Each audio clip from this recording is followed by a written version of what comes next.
a new way that humans and robots and automated systems are going to work together. And here in Amsterdam, this is where we start learning how that relationship needs to work. This is a real industrial social revolution. How can we integrate these new technologies into a sustainable, safe and affordable transport system?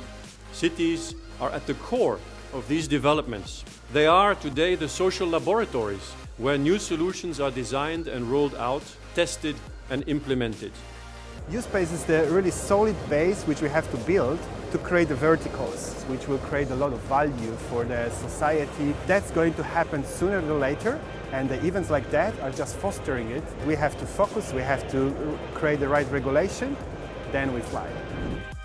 It is key that we invest in the next generation. That is why Boeing launched the Go Fly competition, where anyone with any background can give us a design for what they think transportation will look like into the future. This collaboration, working together throughout the whole of the aviation industry to make this a success is key, absolutely key. Also, I think urban mobility in terms of really smart cities, because that's where I think we're going to first see the real use of this type of technology, this type of thinking. It's exciting this year, I think it'll be even more exciting next year.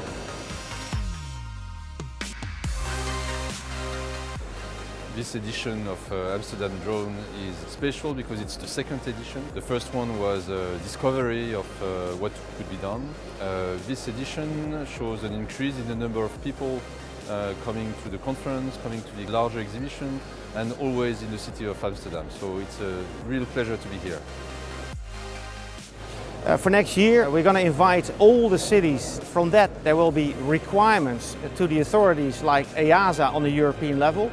But this is, of course, a global problem as well, because the UTM as an airspace and its management, it's important that we have a clear understanding on how to use the airspace in a safe and efficient way.